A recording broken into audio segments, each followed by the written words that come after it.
Assalamualaikum warahmatullahi wabarakatuh. Sebelumnya saya izin mempresentasikan tugas ujian akhir semester saya. Perkenalkan, nama saya Farizal Rahman Firdaus dengan NPM 22220109191,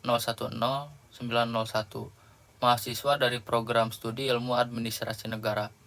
Pada video ini, saya akan membahas analisis implementasi kebijakan di Indonesia dengan fokus pada ETLE atau Electronic Traffic Law Enforcement, yaitu sistem tilang elektronik berbasis teknologi. Selanjutnya ada beberapa poin yang akan saya bahas. Yang pertama itu adalah latar belakang, tujuan, aktor-aktor utama, pendekatan atau model implementasi, faktor keberhasilan dan kegagalan, lalu ada dampak terhadap masyarakat, strategi peningkatan, dan terakhir ada kesimpulan. ETLE adalah sistem penegakan hukum lalu lintas secara elektronik yang menggunakan teknologi kamera pengawas atau CCTV untuk merekam pelanggaran lalu lintas secara otomatis tanpa interaksi langsung antara petugas dan pelanggar. Selama ini, penegakan hukum lalu lintas di Indonesia menghadapi banyak tantangan, seperti tingginya tingkat pelanggaran lalu lintas, kecelakaan jalan raya, dan praktik tilang manual yang rawan penyalahgunaan wewenang. Kebijakan ETLE mulai diterapkan sebagai solusi. ETLE menggunakan kamera pengawas untuk mendeteksi pelanggaran lalu lintas secara otomatis. Bukti pelanggaran dikirim ke pelanggar melalui surat atau sistem online. Kebijakan ini menjadi bagian dari digitalisasi penegakan hukum dan bagian dari upaya menuju Smart City. Dengan tujuannya yaitu meningkatkan ketertiban dan kesadaran berlalu lintas, mengurangi praktik pungli dan interaksi langsung antara petugas dan pelanggar, mewujudkan penegakan hukum yang adil, transparan, dan akuntabel, serta mendukung transformasi digital pelayanan publik. Dalam implementasi ETLE, terdapat beberapa aktor penting, yaitu yang pertama ada Kepolisian Republik Indonesia atau Polri, khususnya Korlantas sebagai pelaksana utama. Yang kedua, pemerintah daerah yang menyediakan dukungan infrastruktur dan koordinasi wilayah. Yang ketiga, Kementerian Kominfo yang berperan dalam pengelolaan sistem dan jaringan komunikasi. Yang keempat, Dukcapil dan Samsat, yaitu menyinkronkan data kepemilikan kendaraan. Yang terakhir itu ada masyarakat pengguna jalan sebagai subjek utama kebijakan ini. Aktor-aktor ini saling berinteraksi dan memiliki peran penting dalam kesuksesan atau kegagalan implementasi. Pendekatan atau model implementasi. Jika dilihat dari teori implementasi kebijakan, pendekatan yang digunakan pada ETLE ini adalah top-down, karena perintah kebijakan datang dari pemerintah pusat melalui Korlantas Polri. Namun, jika merujuk pada teori Grindel tahun 1980, kita juga bisa melihat kombinasi dengan pendekatan hybrid, karena ada perlibatan pemerintah daerah dan masyarakat sebagai mitra pelaksana. Menurut Panmeter dan Panhorn, keberhasilan implementasi juga dipengaruhi oleh faktor komunikasi, sumber daya, dan karakteristik organisasi, yang semuanya tampak dalam pelaksanaan ETLE. Selanjutnya, faktor keberhasilan dan kegagalan. Faktor keberhasilannya yang pertama itu, teknologi rekam otomatis membuat penindakan lebih objektif dan tidak bisa ditawar. Yang kedua, efisiensi proses penegakan hukum, karena tak perlu interaksi langsung. Yang ketiga, meningkatkan kesadaran hukum masyarakat di kota-kota besar. Namun ada juga kendala atau kegagalannya, yaitu yang pertama, cakupan kamera ETLE masih terbatas, hanya di kota-kota besar. Data kendaraan belum akurat, menyebabkan tilang salah sasaran. Yang ketiga, kurangnya sosialisasi, sehingga masyarakat belum sepenuhnya memahami cara kerja ETLE. Yang terakhir, tidak semua pelanggaran terpantau, seperti penggunaan HP saat berkendara jika tak terekam kamera. Menurut jurnal Chandra et al. 2025, keterbatasan teknis dan kurangnya partisipasi publik menjadi dua faktor utama yang memengaruhi efektivitas ETLE. Selanjutnya ada dampak terhadap masyarakat.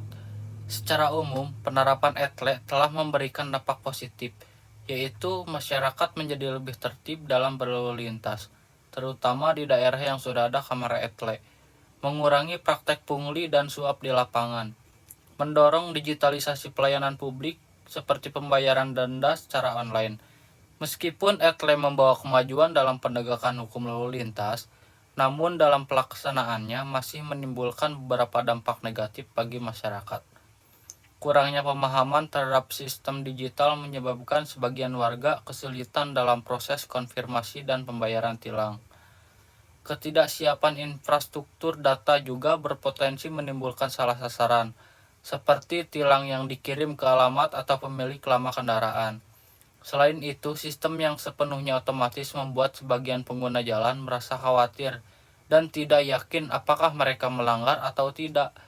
Keterbatasan akses teknologi ini di daerah juga menciptakan kesenjangan dalam pelaksanaan kebijakan, sehingga belum semua masyarakat merasakan manfaatnya secara merata. Selanjutnya, saran atau strategi peningkatan. Berikut ada beberapa strategi yang bisa dilakukan agar ETLE bisa lebih optimal ke depannya. Yang pertama, perluasan jaringan ETLE ke daerah. Gunakan ETLE mobile atau kamera portable sebagai solusi di wilayah yang belum terjangkau. Yang kedua, pembaruan dan integrasi data kendaraan. Sinkronkan data antara Samsat, Dukcapil, dan Korlantas untuk menghindari salah sasaran. Yang ketiga, sosialisasi dan literasi digital. Edukasi masyarakat melalui media sosial, sekolah, dan komunitas pengguna jalan. Yang keempat, sistem pengaduan dan keberatan yang mudah diakses. Bangun platform untuk warga menjaga tilang secara cepat dan transparan.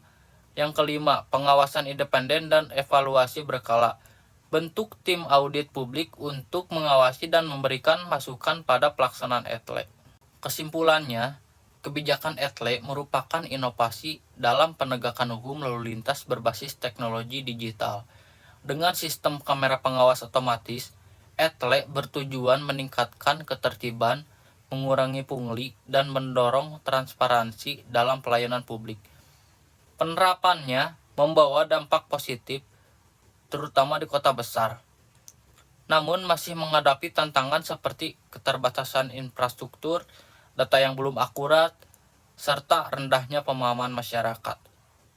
Agar kebijakan ini berjalan lebih optimal, dibutuhkan perluasan cakupan ETLE, integrasi data antar instansi, serta sosialisasi dan edukasi yang lebih menyeluruh.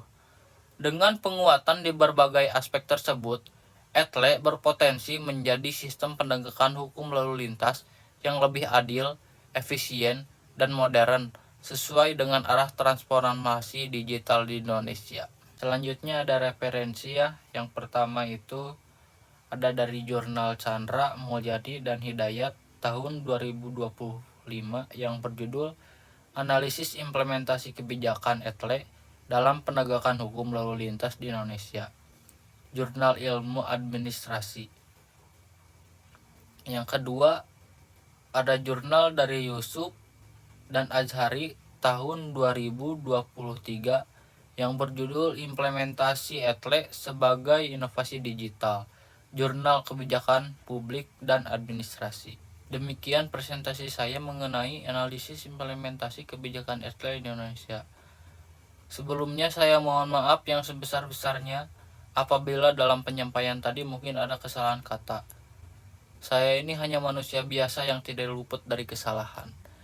Terima kasih. Wassalamualaikum warahmatullahi wabarakatuh.